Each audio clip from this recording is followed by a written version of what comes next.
السلام علیکم ورحمۃ اللہ وبرکاتہ۔ تختی نمبر 26 علامات وقف۔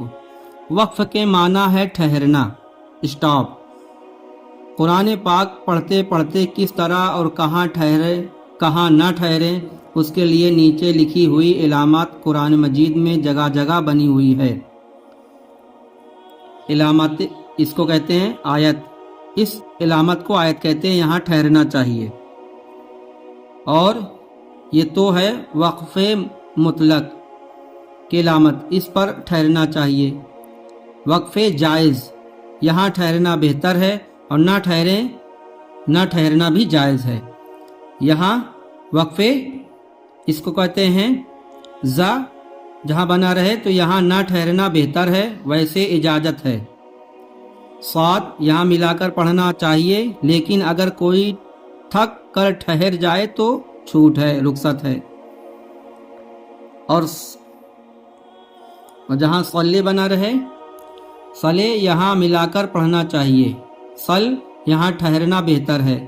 قاف یہاں ٹھہرنا نہیں چاہیے، جہاں قف بنا رہے یہاں ٹھہر جاؤ۔ اور میم یہ وقف لازم کی علامت ہے، اس پر ضرور ٹھہرنا چاہیے، ورنہ معنی کچھ کا کچھ ہو جائے گا۔ سین یا سکتہ، یہاں کسی قدر ٹھہرنا چاہیے مگر سانس نہ ٹوٹنے پائے۔ وقفہ یہاں سکتہ کی نسبت زیادہ ٹھہرنا چاہیے اور سانس بھی نہ توڑے۔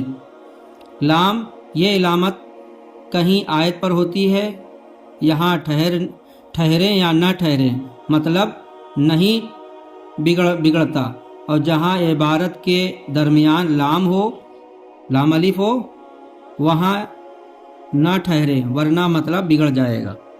کاف مطلب یہ ہے کہ پچھلی آیت میں جو علامتیں آ چکی وہیں یہاں بھی ہے۔ مع مطلب یہ ہے کہ یہاں تین جملوں میں سے جن دو کو چاہو ملا کر پڑھو۔ آیت کوفی مثل آیت کے حکم کے ہے۔ جہاں کہیں علامات ہوں تو اوپر والی پر عمل بہتر ہے۔ آیت کے بیچ میں اگر سانس ٹوٹے تو اس کلمہ کے آخری حرف کو ساکن کر کے سانس توڑیں، پھر کچھ پیچھے سے لوٹا کر پڑھیں۔